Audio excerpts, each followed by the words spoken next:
Good morning, I'm Marie Torre, and welcome to Straight Talk. Later in the program, we'll find out what is being done to treat elderly people who suffer from depression. The good news is that emotional problems do not go hand in hand with the aging process.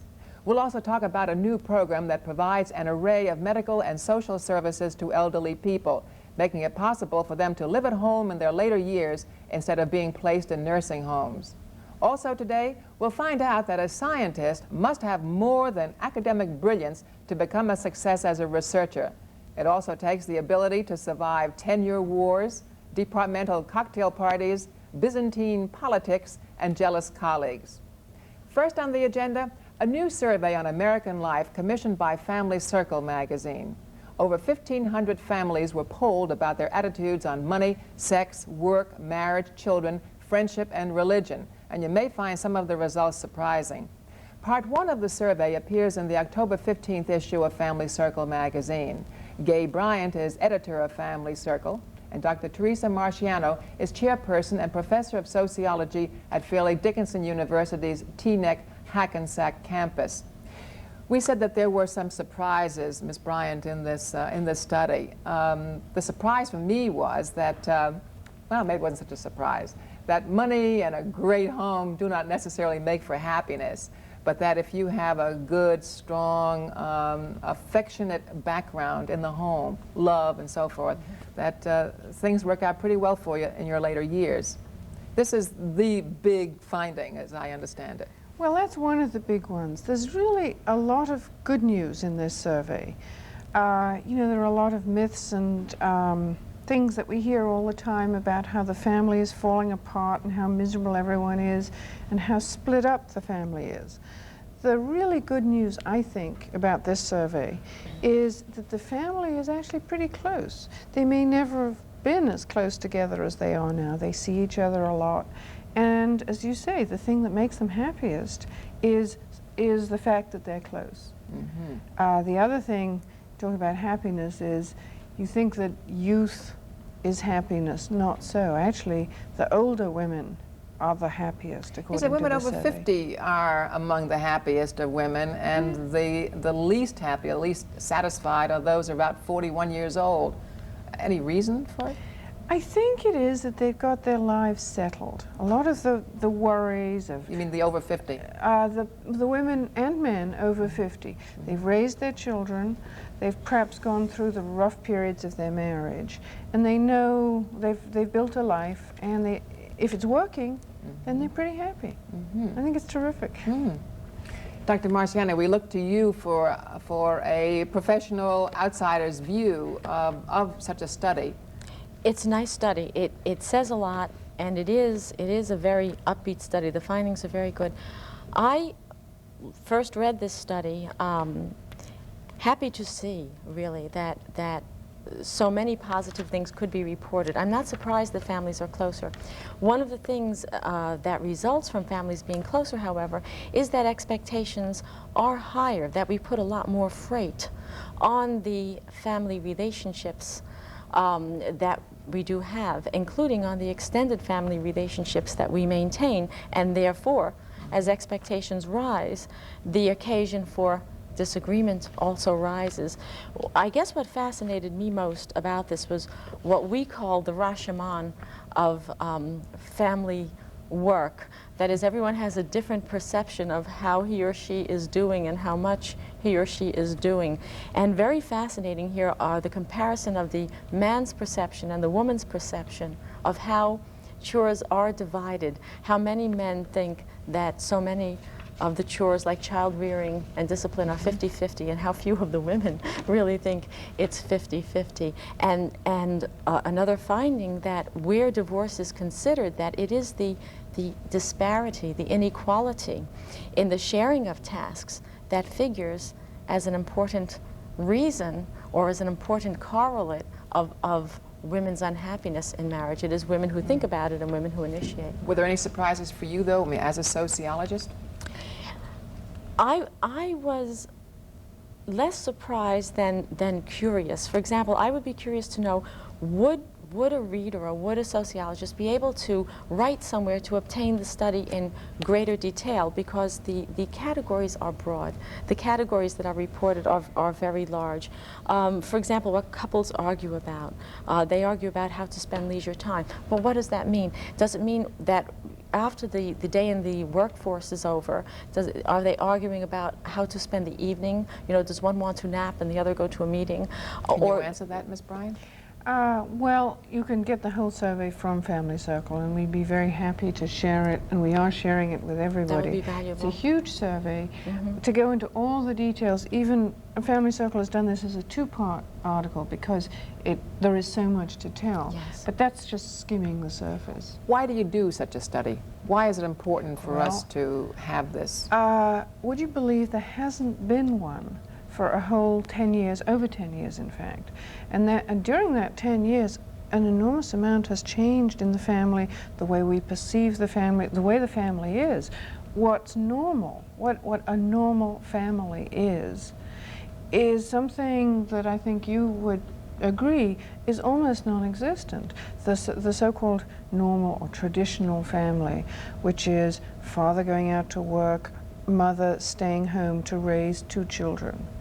This is down to about 14% of the total families. And some people say that's why we have problems. Well, maybe, but the fact remains we don't know an awful lot about the family today. So we launched this survey, took a year. We joined with the University of Chicago, and we did this big study, and we really are excited about the findings. We want to go on, see what the changes are, see if next year people's attitudes have changed. There's some, I would say that there's a definite indication that people are leaning towards the more traditional You think way we are of life. going back to the traditions But more not so? back to where we were. Partly because where we think we were, we never actually were. For example, we talk about grandparents. Up until 1900, most people didn't make it beyond about 49. Therefore, they never were grandparents. They didn't stick around long enough to see the next generation. So that romantic, so-called traditional family, like the Waltons, with several generations close and warm, it's a myth. But we still love the idea. We love the idea, but Yes. we're not. And We're really not, don't want but to we- go back to it, really, do we? Some of it. But a lot of the, there is also a new tolerance that we discovered, which I think is nice. Different kinds of families are considered acceptable to Americans now, where perhaps they weren't 10 years ago. An older woman married to a younger man, no problem. Are we more tolerant, too, of mixed marriages? Surprisingly, yes, except where children are involved. There's still some discomfort with that. But yes, there seems to be a definite relaxation of attitudes. When it comes to arguments in marriage, what are they mainly arguing about? Is still the children? Surprise there. We thought it would be sex or money, which we always thought were the big arguments in marriage. It turns out to be, firstly, discipline and raising of the children, as you say, and secondly, again, a family issue, the in-laws. People still fight about the family. Poor in-laws. Poor mother-in-law. That's not surprising. We don't expect to see sex and money. We do expect to see in-laws and arguments over spending time. Sex always ranks very low as a reason.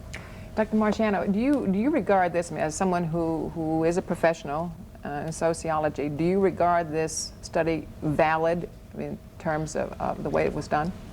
Yes. No study is perfect. Any study you do has trade-offs. For example, these were done by telephone interviews in which a computer picked the telephone numbers.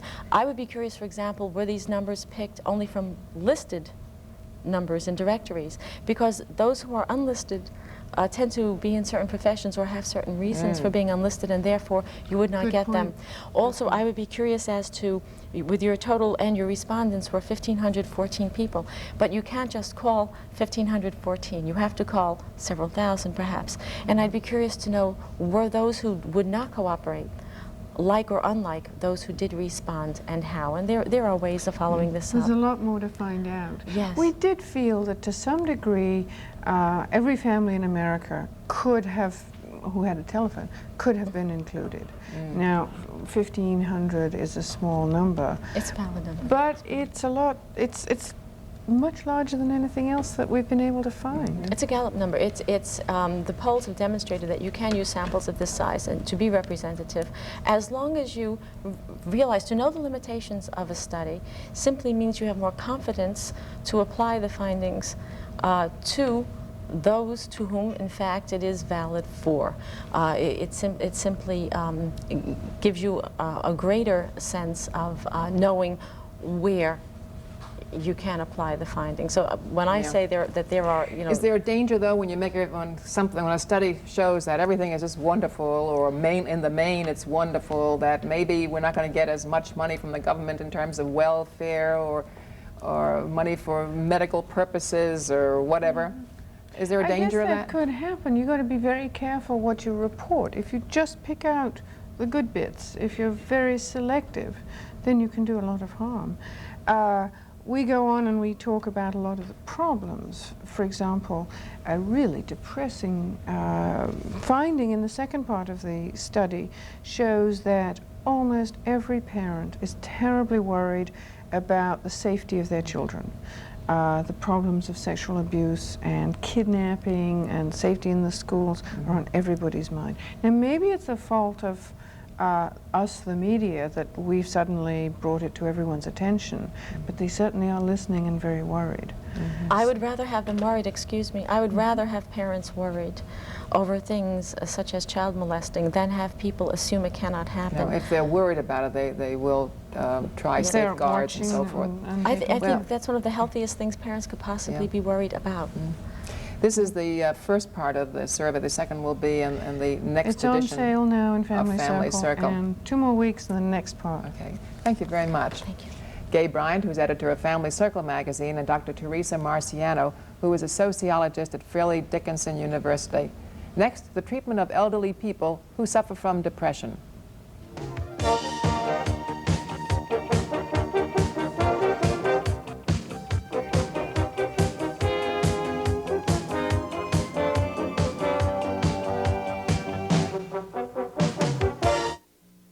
Broadcast corned beef hash, served with love, pride, and an occasional egg for over 50 years. Broadcast, just like Grandma used to open. The Medical Society of New Jersey is holding its annual eye health screening program the week of October 14th. If you're over 35, you may take advantage of the free eye health screenings being offered at 90 New Jersey hospitals. For more information, call 1-800-962-1233. If you're like most people on the move, the early news is a little too early. By the time you're ready to watch, there's lots of fun and games.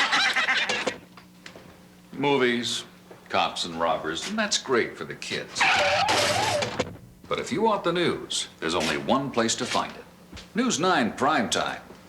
A complete package of news, weather, and sports at a time that's convenient for people like you, working people. News 9 Primetime. We're coming on strong. Depression is a particularly difficult problem to diagnose in the elderly population, but once diagnosed, it is usually treatable. Dr. Karen Blank is physician in charge of the geropsychiatry services at Beth Israel Medical Center in Manhattan. Harry is a former depressed patient. He still receives therapy on an outpatient basis. And Dr. Shirly Smoyak is director of the graduate program in geropsychiatric nursing at Rutgers College of Nursing. I think it's interesting to know that emotional and mental problems do not necessarily go hand in hand with the aging process. Is this correct, Dr. Blank? Absolutely. In fact, that's such an important notion for people to realize. Very often people assume that because of the losses that an older person has to experience, the loss of a spouse or of their own physical health, it would be natural for that person to become depressed and stay depressed. And actually, the patient may well be suffering from a highly treatable depression. The important thing is to not assume that these things are just natural, especially if they're going on for some period of time, especially if the symptoms are severe. Would you call Harry a typical case? Well, it's hard to say typical for anyone. Everybody has such a different presentation of their depression. Harry, in some ways, made it easy for the physicians. When I say that, I mean that he came in and was able to subjectively report that he felt depressed. He was very distressed about several severe life events, and he had the emotional experience of depression. That doesn't always happen in the elderly patient. Very frequently, a patient presents with signs and symptoms that are divorced from a mental experience of depression. Instead, they'll present with physical symptoms or unusual preoccupations or mental confusion or dullness and concentration, and then it behooves the psychiatrist to come to the proper diagnosis. You've been getting this kind of treatment for 3 weeks now, Harry. Since I left the hospital, you mean? Yeah. I've been getting this here kind of treatment for more than 6 weeks. I'm out of the hospital now almost 7 weeks or 8 weeks. So what have you been doing within 3 weeks that you mentioned to me before? When I was in the hospital? All right, we'll forget that. no. Well, when you came on, you said Yeah. that you've been treated for 3 weeks. I've been treated for I've been treated more than 3 weeks out of the hospital. Okay. All I've right. been in therapy for 6 weeks. What was the problem? What was your problem that required this kind of treatment? The frightening inside, and I really don't know where it came from. The fright in here, a heaviness, a stark heaviness that just kept beating upon me, and I don't know where it came from. It came from all of a sudden. And I'd like to add something else. I wasn't weak, and I wasn't tired, and it didn't come from any intoxication or anything. It didn't come from anything. It just came on suddenly, believe me. And that's how I was able to enter into the hospital. I spoke to the doctor downstairs, Yeah. Dr. Jennings, and I explained to him also that while this came on, while I was walking towards my home, I had to hold on to a pole, and that's the utmost truth. I just held on to the pole like as if I was intoxicated, but I wasn't. I knew my way. You lost your balance? I didn't even lose my balance. It was like a certain kind of heaviness, like it's I think the other doctor would understand it too, the one that I had. Yeah. Yes. Okay, so what have they done for you? How have you been treated? Oh, I'll show you how I've been treated. They gave, the first 2-3 days, they didn't give me no medication. They spoke to me, and they explained me things. The third day, they started putting me on medication. That was for the rest of the time. And they explained to me that I had anxiety, a heavy anxiety. That's the way I recall. And that it'll take a little time, that I should be able to cope with it, and in time that I should be able to deal with it. That's the word that the doctors used to me. And it came out that I was a cheerful patient. I try to make myself comfortable. I realized that I was safe, which is a normal reaction to anybody. And from then on in, I improved myself because I understood what the doctors were relating to me. So what's your situation now? Now I'm much better. I'm much better, but I'm not cocky about it. I still take the medicine, and I still remember what they tell me, and I do exactly what they say. And I'd like to add one more thing. When I left the hospital, it was Friday. I remember distinctly. Now, Saturday, I was all right. I'm smiling because this here relates to the doctors. The doctors which this nice lady, Dr. Karen Black, has. Okay. I came home Friday, and Saturday I was all right. Now, Sunday, once more, this is the early part of my coming home. Sunday, which is a day, actually a day and a half, 2 days at the most. Now, once more, I had it a little bit. Not right away. Now, the doctors gave me their phone numbers. They gave me where to call them if anything goes wrong. But I also remember that one of the doctors told me, when you have that, just relax, have yourself a little coffee, and just take it easy, and you'll be all right. The other doctor, the doctor that I had most of all, Dr. Taylor, the doctor that treated me mostly, she said, well, what will happen if you get that? And she said to me, nothing will happen. I recalled all that in my mind. Well, Dr. Yes, Smoyak, yes. is it a matter, is it just a matter of giving such a case confidence that everything is all right, Dr. Smoyak? Well, the direction that we take at Rutgers is a little bit different from the individual one that you heard Harry and his physician talking about. The model that we use is a family model. So instead of seeing Harry by himself, we would have seen him in a family context, even if he were an individual patient in a hospital setting. So, But like 10 years ago, if you had had a Harry, would you have treated him differently? 10 years ago, it would have been a family context also. Even when people are institutionalized, nursing homes, long-term care facilities, psychiatric hospitals, the model that we use is to involve the family both in a diagnostic way and in a treatment way, even for those individuals who say they have none, to get to the past of where they came from in their family contexts, to understand why they do what they do in the present when they're met with crises. But what are some of the myths though, that we have about the elderly? They become forgetful, they become fearful. Is this a disease? Is it, you know, what are we finding out, and what is treatable? Well, I think to start with the myths, people assume that older people do become forgetful, and though I think all of us, as we start aging, have mild forms of forgetfulness, true memory impairments are not a natural part of aging. So one of the myths is that the older relative who's becoming, in lay terms, senile, that's natural, normal, and it's just an unfortunate circumstance.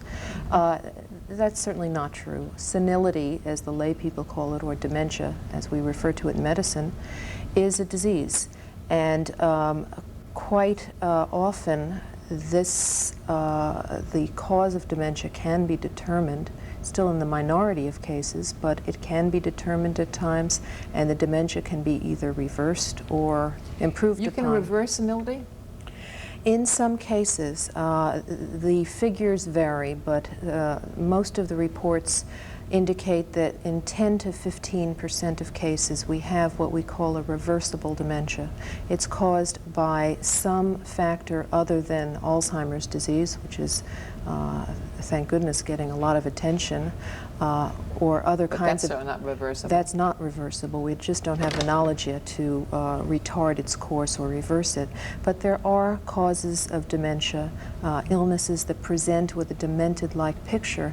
I think in the context of this discussion, it's very, I need to emphasize that in some individuals, depression can present as a dementia. The patient seems to have a very impaired memory.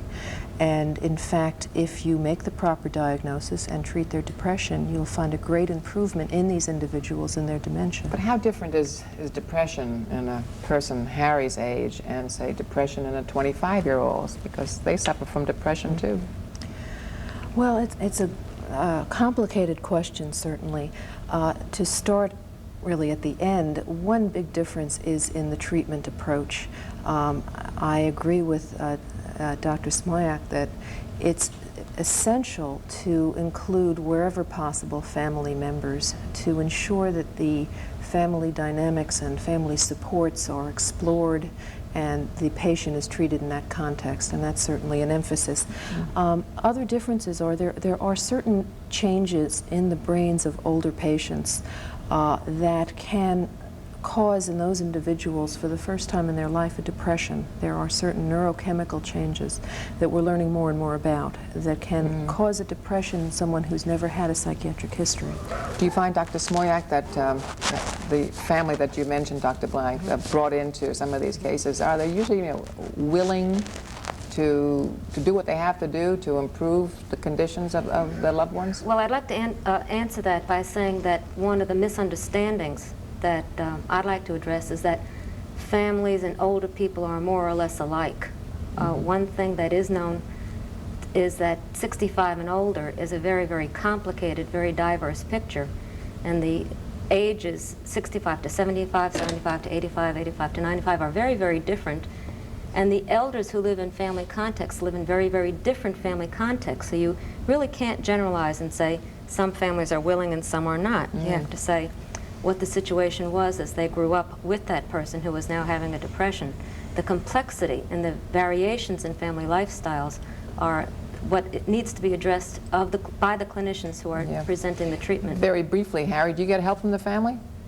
Well, I don't get no help from no family. I only have a brother and a sister, and I don't see them too much. I try to do the best I can on my own. But I would like to add one more thing about this here, what these two doctors were talking about. See, the reason I mention about this here anxiety is that now, if the same thing would occur, believe me, dear, I wouldn't be afraid. That's wonderful. You That's know why? wonderful. Because I began to understand what they've been trying to tell me time and time again. Not that I don't catch on fast. Well, see, that's what they try to do, is to give you a key to your problem. I understand it much better, of course. The medicine, well, that relieves you. Yeah. But the understanding of what they tell you, that's something else. And, If I could interrupt you for a moment, I think one of the striking things in Harry's situation was that he needed massive social service support while he was in the hospital, and that was an important part of his improvement. Well, it's just so good to know that some of these problems of the elderly are treatable, and that is certainly a big breakthrough, and I'm sure it makes an awful lot of people a lot happier and less fearful about getting older. Exactly. So thank you so very much. Dr. Karen Blank, who is from Beth Israel Medical Center in Manhattan, Harry, a former depressed patient, and Dr. Shirly Smoyak from the Rutgers College of Nursing. Next, a program that enables elderly people to live at home.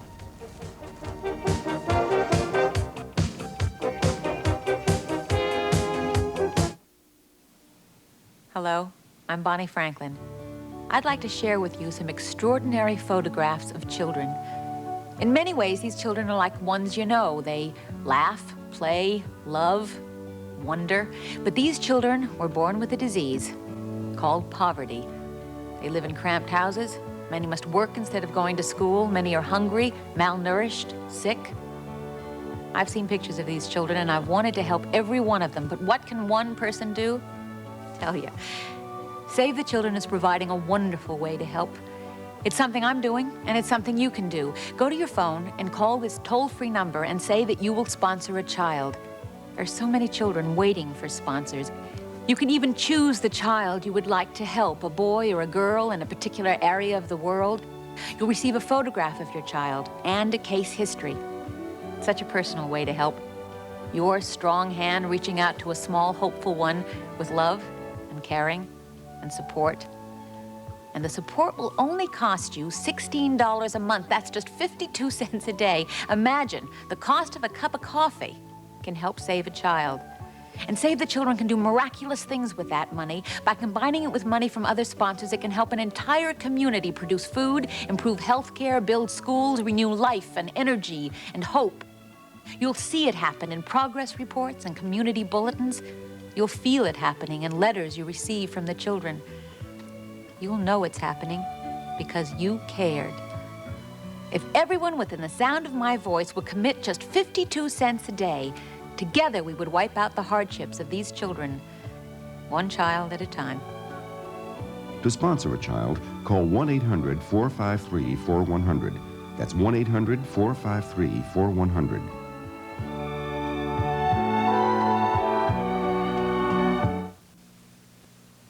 Chief, we've lost power on this scope. Call an ET. William Flores is an electronics technician, but don't look for him at your local repair shop. He's working in the Navy. Some of the best people in their fields are working in the Navy. Men and women who believe being the best means more when it's done for their country. We got it. Navy know-how. It's working for America. The Living at Home program, administered by the New York Hospital Cornell Medical Center, was created to make it possible for elderly people to remain at home in their later years instead of being placed in nursing homes. And to describe the program, I'm happy to welcome Dr. Morton Bogdonoff, Director of the Living at Home program and Professor of Medicine at Cornell University Medical College. Tom Moloney is Senior Executive Vice President of the Commonwealth Fund, one of the foundations providing support to the program. And John Paul Morosi is Director of the Home Health Agency Assembly of New Jersey. As I understand it, Tom Moloney, this program is not for all elderly, but just for a special segment of the elderly. Who are they? Well, Marie, it's particularly targeted for widows over 75 who are living alone.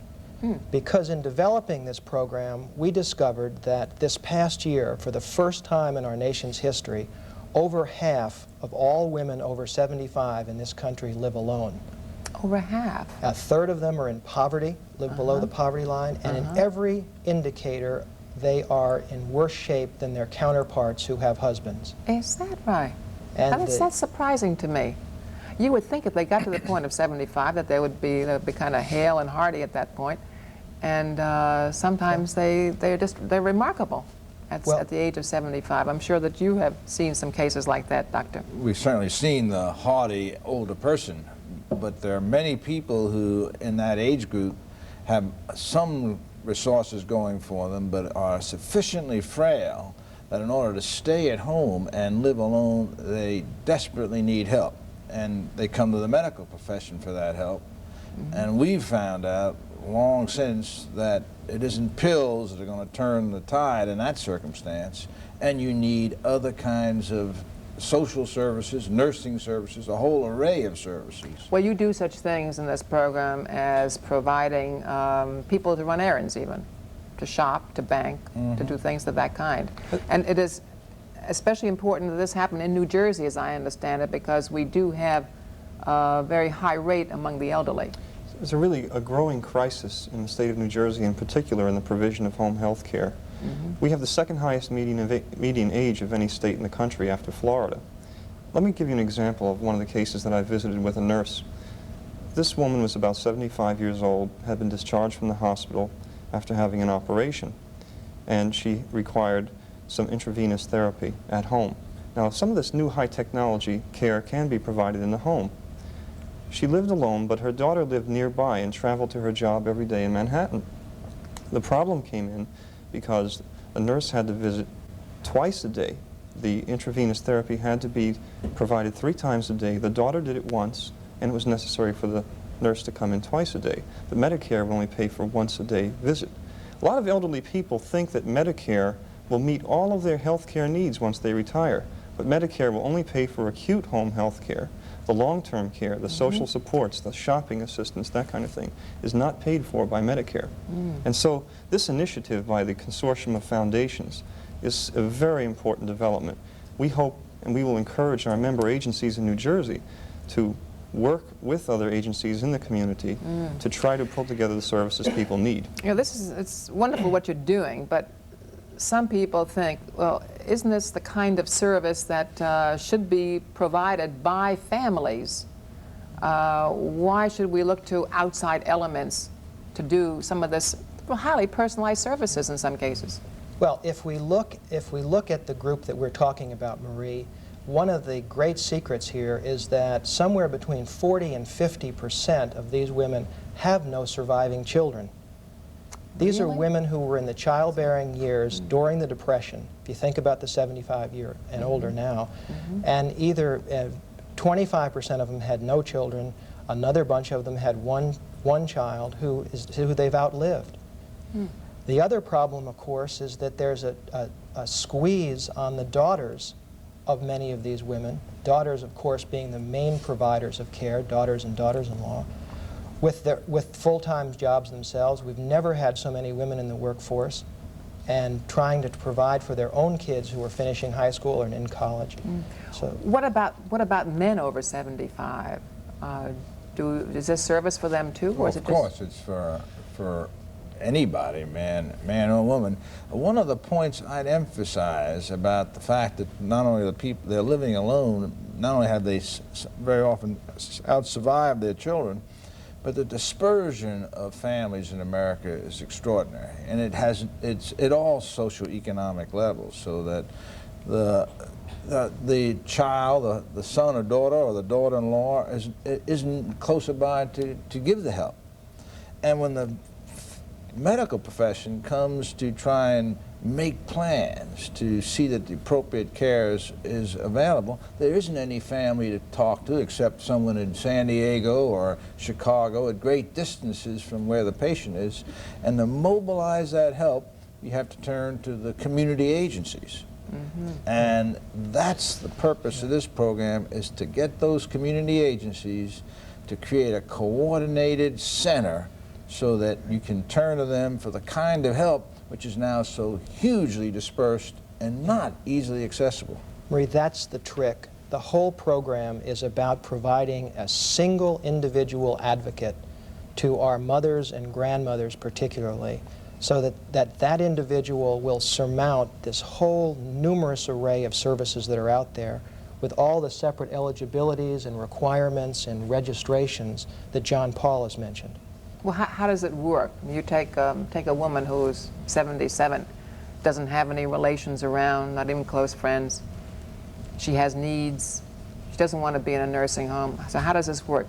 What does she do to avail herself of your services? Well, first of all, what we'd like to see and what we hope these model projects funded by foundations will enable us to do is to help families in a given area become highly aware of the availability of a center for these services for independent living. Let me give you an example. Well, tell us. I mean, you talk about these centers. Where do they exist now? At this time, there is no central location. That's the point. When will they scattered. exist? The purpose of the foundation grants will be to set up model centers in different cities throughout the United States. And how far away is this? Well, we're in the business of creating the applications for the program at the present time, and the awards will be made in the summer of '86. So we're in the process of developing the discourse and the discussion around the country as to what we think would be an ideal direction in which to go and to get the cities to make the application and get the programs launched. So you're talking about a lot that has to be done before you're actually functioning. Yes, it'll be over the next 2 years. But as this is developed, there will be a single telephone number in a community where you can call, where someone on your behalf will investigate everything from your medical needs to the need to change a light bulb on the 3rd floor, to help filling out Medicare forms, to food. And you'll have a single person who's your advocate to coordinate all those services. And when things don't work, you'll have a single person to go to make them work for you. I'd like to point out a dimension to this that really hasn't been brought to light. That is the stake of the business community in addressing this issue. One of the reasons that these older women living alone are finding themselves in a crisis is that younger women are entering the workforce in bigger numbers than ever before. And New Jersey, where our economy is growing rapidly, it's dependent on the increasing number of women entering the workforce. For businesses to retain women in those jobs, in those important growth industries like high technology, they're going to need to know that someone's caring for those elderly relatives at home, because it can be a tremendous distraction and it can contribute to absenteeism for employees if these needs are not met. So we feel that the business community, and particularly in New Jersey, which is a highly urbanized, highly industrialized state, has a real stake in developing coordinated home health care. But should it be the business's responsibility? I mean, they hire someone, they don't hire that person's problems too. Over the years, it's been shown that business has certain responsibilities to their employees. 15, 20 years ago, health insurance was not commonly available to all employees. Today it is. Increasingly, businesses are providing daycare for children. What about daycare for older relatives? Of course, it's not totally business's responsibility. There's got to be a partnership between business and government. John Paul is not saying that business should pay for this directly, but I think what we are saying together is that it is in everyone's interest to realize the pressure on working women today. Over half of women with children under 6 are in the workforce, and now look at how many of them have mothers who are living alone. If business wants them to be in the workforce and be productive, we've all got to be concerned about the pressures on these women. Doctor, do you ever sort of look inward, you and your colleagues, and say, you know, why aren't we doing a better job and having these people, when they get to be 75, in better health? Well, we do that all the time. Do you really? We do, and I think the crucial thing about this program is that in order for the physician to be effective, the skills that he learns in medical school doesn't do the trick in these circumstances. You need the talents of many other disciplines and professions, and in order to get it to work, out in the community, we have no place to turn at the moment where the coordinated services get done. So the high technology and the elaborate scientific education doesn't suffice if the simplest things can't be delivered. And it's exactly that reason that a distinguished medical center like the ones that have been involved in consulting on this program are anxious to see it get launched. It's extremely important to make medicine work with these other kinds of help. So what is it you need now, money? Well, we have the money. The foundations have put over $6 million in the first wave of this. But Dr. Bogdonoff said to us early, Marie, in response to this, for the first time, he'll have a prescription pad that lets him order meals and better housing and help with taxes. All around, sure. And he's never had that option before. That's what we're trying to provide here. Good, good. Well, listen, all good luck to you. It's certainly something that is much needed from the way you describe it. It certainly is, and anything that makes people's lives better is something I think that we all have to cheer about. Thank you very much, Dr. Morton Bogdonoff, Tom Moloney, and John Paul Morosi. Next, the struggles of the scientific researcher, or survival of the fittest.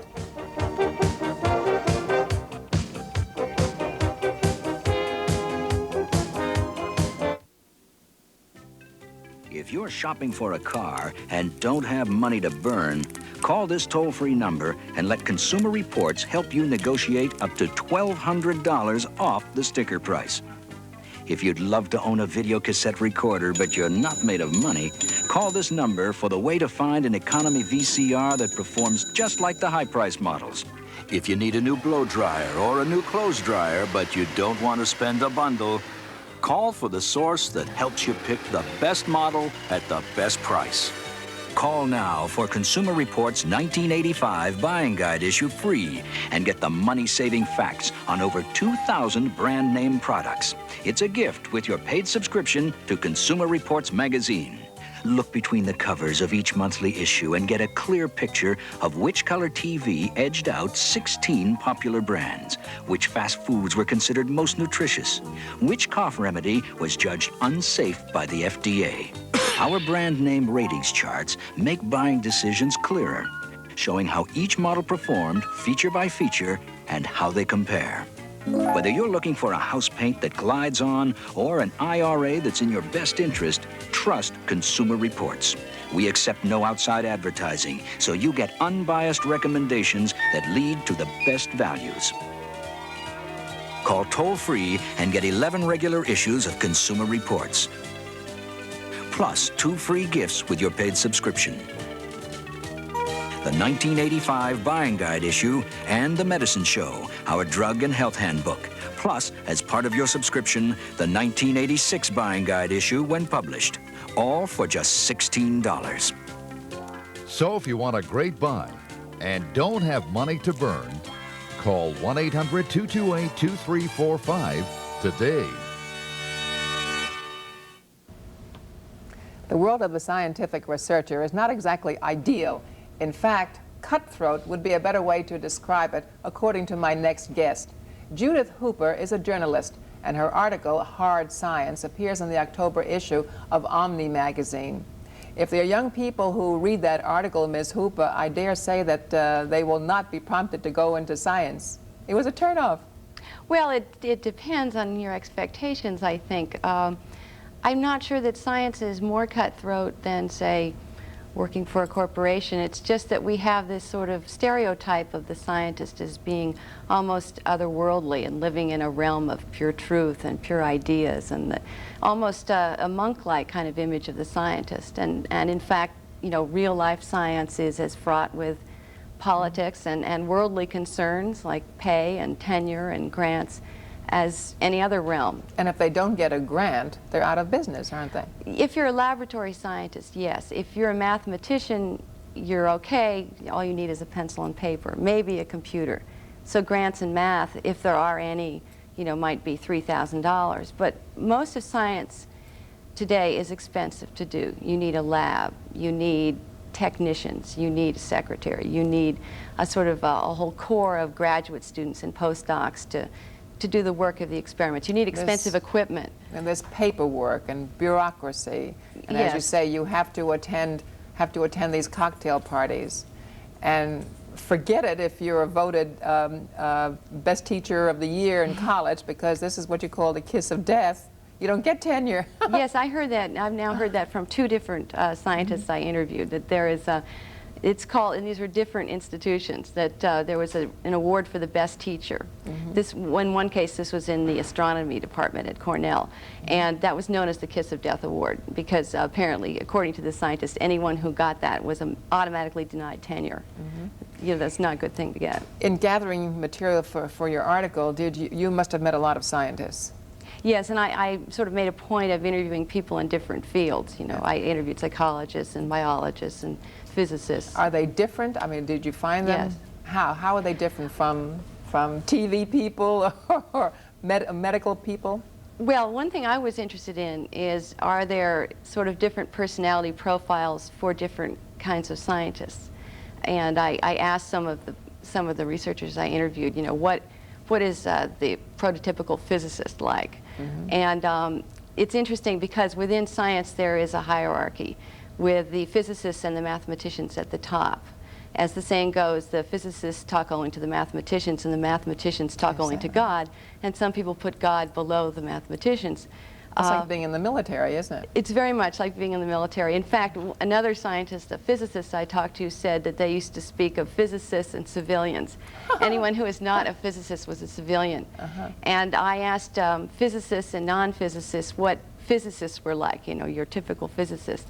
And I was informed that by everyone that physicists were uniformly arrogant. And these were physicists who told me this. As one person put it, this is Leon Letterman, who is the director of Fermi Lab, which is the big particle accelerator outside of Chicago. He said, oh, physicists are totally arrogant, totally lacking in humility. And he said, but look what we're going after. We're going after the ultimate laws of the universe, which is arrogance.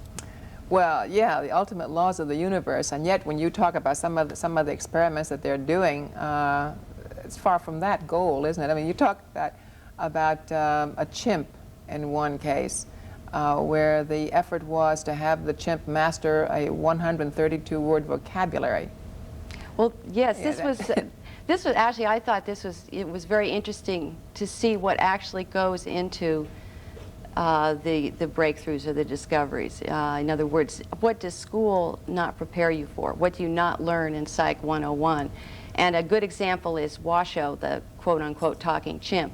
I say quote-unquote because she speaks in American Sign Language, which is the sign language of the deaf.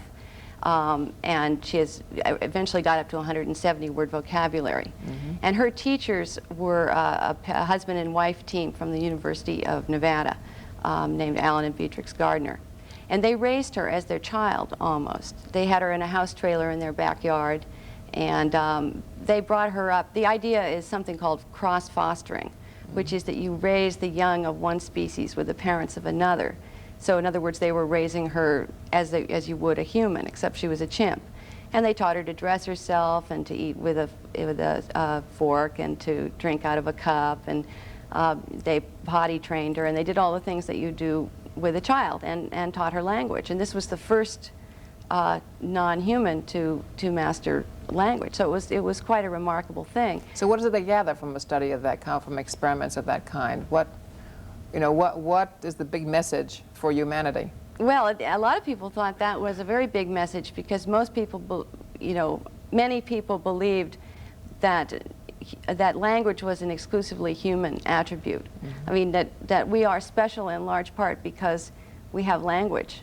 And with language, the thinking goes reason and logic and all those other things. And I think a variety of experiments now, not just Washoe, but there have been other talking chimps, have shown that non-human primates are capable of using language. And stringing together sentences, expressing ideas, and conveying information, and using logic. And so some people are threatened by that. Yeah. What was other research that you were in on? Anything that really you couldn't fathom that they would even spend the time working on such a goal? Well, the thing about science is that it works by small increments. And the big discoveries that we hear about are often the result of many, many experiments by many people that kind of add up to one big thing. So it's sometimes hard to assess what's worthwhile and what's not, which, you know, every scientist is, you know, a little nervous about the Proxmire idea that, you know, some senator is going to sort of look at this and say, why are you spending $50,000 to study the sex life of a marine snail? In fact, the sex life of a marine snail might be important in some larger context. Physicists don't have that much trouble because no one understands what they do.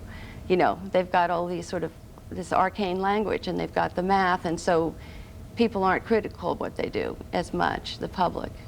But one thing that I think is very important for the public to realize about science is this whole matter of money. The analogy, one analogy might be in the Renaissance, artists had to depend on rich patrons, like the Medicis. You know, you didn't just go off and paint the Sistine Chapel by yourself. In the same way, scientists are supported by rich patrons. The rich patron being, in most cases, the U.S. government. And scientists are supported by grants from the government through various agencies. And now, so the question is, who gets grants? And for what? And the system for getting a grant is you submit a grant proposal to one of these agencies, say the National Science Foundation. And they have what is known as peer review. Peer review means that they send it out to a committee of your peers, which is to say the established scientists in your field. And they decide whether your idea is fundable, whether it's worth spending money on. And if they decide that it is, then you get the grant. Without the grant, you know, you may not be able to do much at all. That's, you know, I think maybe as good a system as any, except that what scientists told me is that it favors mainstream, safe, predictable research.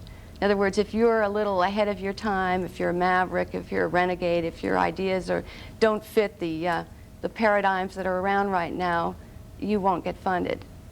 Well, in other words, you're saying, Ms. Hooper, that we are missing perhaps an awful lot from the scientific community because of the system that prevails. Yes, I mean, who knows how many great, you know, great discoveries are you know, sort of never are born because those scientists didn't get grants.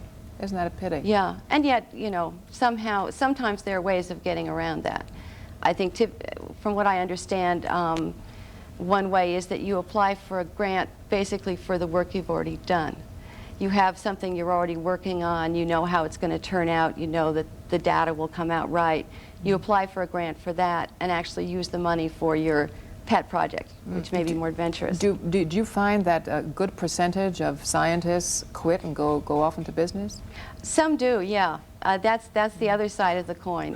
In fact, I made a point of talking to scientists who had left academia, very often because they didn't have, their personality types didn't fit in. Yeah. You know, they weren't game players, they didn't like the hierarchy. And in some cases outside of academia, you may have more latitude.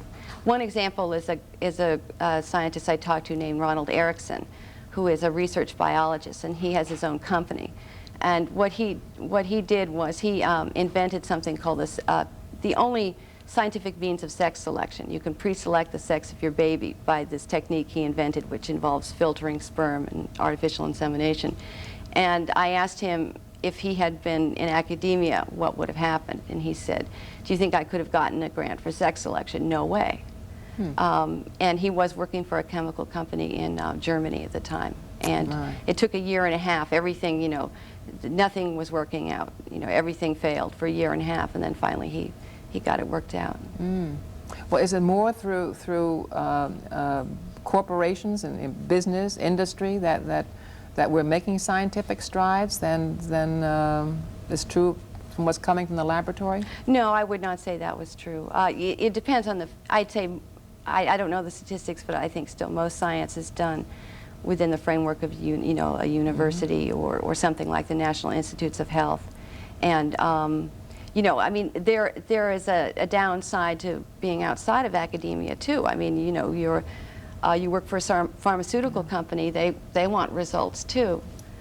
And you know, if you're a theoretical physicist, you know, and you're a particle physicist, let's say, well, you need to be attached to a particle accelerator. and you don't have private particle accelerators. No.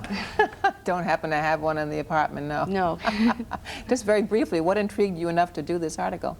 Well, the original idea was kind of the secret lives of scientists, or one idea was what they don't teach you at Caltech. In other words, what goes on behind the scenes.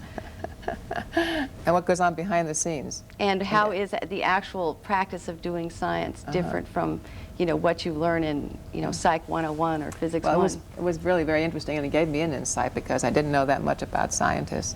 Thank you very much, Ms. Hooper. Thank you. Judith Hooper, the journalist whose article, Hard Science, appears in the October issue of Omni magazine. I'll be right back.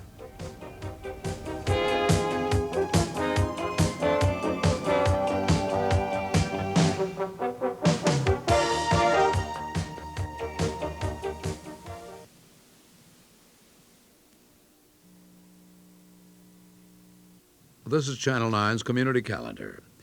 Adults and kids of all ages can discover the art of self-defense tomorrow at 3:45 p.m.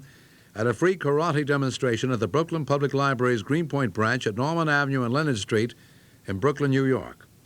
Men and sex will be the topic of a free lecture next Monday evening at 7:30 in the Douglas Lounge on the Douglas College campus at Rutgers University in New Brunswick, New Jersey. Find out more about AIDS and the elderly when you come to a free public forum next Tuesday at 2:30 p.m. at the Fulton Senior Center at 119 9th Avenue in Manhattan. For more information, call 212-382-1789.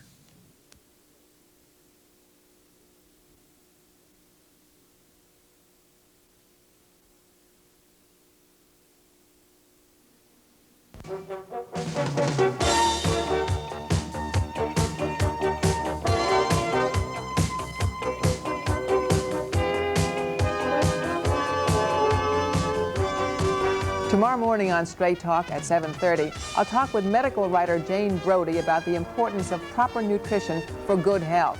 I'll also have a special feature on the Foster Grandparent Program. It's a program that gives elderly volunteers the opportunity to work with children in medical and child care facilities, schools, treatment centers, and therapy programs. Both the old and the young benefit. Join us.